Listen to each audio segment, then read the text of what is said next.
ನಮಸ್ಕಾರ ವೀಕ್ಷಕರೇ, ಫ್ರೀಡಂ ನ್ಯೂಸ್ಗೆ ಸ್ವಾಗತ. ನಾನು ನಿಮ್ಮ ಸ್ವಾತಿ ಎಣ್ಣಿ. ಕರ್ನಾಟಕ ರಾಜ್ಯ ನೈಸರ್ಗಿಕ ವಿಕೋಪ ಮೇಲ್ವಿಚಾರಣಾ ಕೇಂದ್ರದ ವರದಿಯ ಪ್ರಕಾರ ಧಾರವಾಡ ಜಿಲ್ಲೆಯಲ್ಲಿ ಮುಂಗಾರು ಚುರುಕುಗೊಂಡಿದ್ದು ಮುಂದಿನ 3 ದಿನಗಳವರೆಗೂ ಆರೆಂಜ್ ಮತ್ತು ರೆಡ್ ಅಲರ್ಟ್ ನೀಡಲಾಗಿದೆ. ಜಿಲ್ಲಾ ವಿಪತ್ತು ನಿರ್ವಹಣಾ ಪ್ರಾಧಿಕಾರದ ಅಧ್ಯಕ್ಷೆ ಮತ್ತು ಉಪಾಯುಕ್ತೆ ಸ್ನೇಹಿಲ್ ಆರ್ ವಿಶೇಷವಾಗಿ ಬೆನ್ನಿಹಳ್ಳ ಮತ್ತು ತುಪ್ಪರಿಹಳ್ಳದ ಜಲನಯನ ಪ್ರದೇಶಗಳಲ್ಲಿ ಭಾರೀ ಮಳೆ ಮತ್ತು ಪ್ರವಾಹದ ಸಾಧ್ಯತೆಯನ್ನು ಗಮನದಲ್ಲಿಟ್ಟುಕೊಂಡು ಅಗತ್ಯ ಮುನ್ನೆಚ್ಚರಿಕೆ ಕ್ರಮಗಳನ್ನು ತೆಗೆದುಕೊಳ್ಳುವಂತೆ ನಾಗರಿಕರನ್ನು ಕೋರಿದ್ದಾರೆ.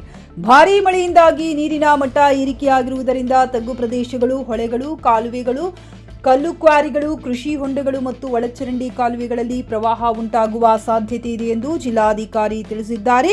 ಜನರು ಈಜುವುದು, ಆಟವಾಡುವುದು ಅಥವಾ ಪ್ರವಾಹ ಪೀಡಿತ ಪ್ರದೇಶಗಳ ಬಳಿ ಹೋಗದಂತೆ ಸೂಚಿಸಲಾಗಿದೆ.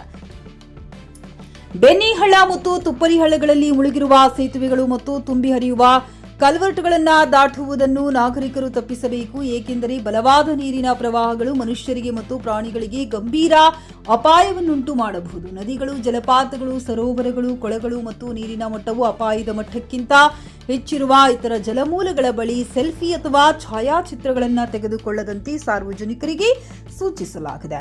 ವಿಶೇಷವಾಗಿ ಪ್ರವಾಹ ಪೀಡಿತ ಮತ್ತು ತಗ್ಗು ಪ್ರದೇಶದ ವಸತಿ ಪ್ರದೇಶಗಳಲ್ಲಿ ಮಕ್ಕಳ ಬಗ್ಗೆ ವಿಶೇಷ ಕಾಳಜಿ ವಹಿಸುವಂತೆ ಪೋಷಕರನ್ನ ಕೋರಲಾಗಿದೆ. ಪ್ರವಾಹದ ಸಮಯದಲ್ಲಿ ಜನರು ಹಾನಿಗೊಳಗಾದ ರಸ್ತೆಗಳು, ದುರ್ಬಲಗೊಂಡ ಸೇತುವೆಗಳು ಅಥವಾ ತೆರೆದ ಮ್ಯಾನ್ಹೋಲ್ಗಳನ್ನು ಮರೆಮಾಡಿದ ಪ್ರದೇಶಗಳಲ್ಲಿ ಪ್ರಯಾಣಿಸುವುದನ್ನು ತಪ್ಪಿಸಬೇಕು ಎಂದರು.